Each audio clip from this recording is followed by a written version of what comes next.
3/4 female, 3/4 male, 3/4 male. What we do is we screw in this connector with a backing on it.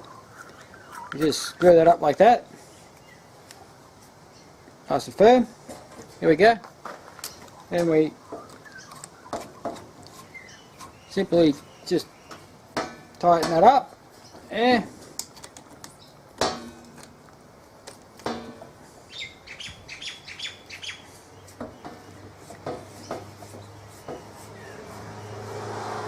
tighten it up there. Tighten up. And we just give these a little nip. Just to tighten them up. And that as well. Basically all we do now, click that in.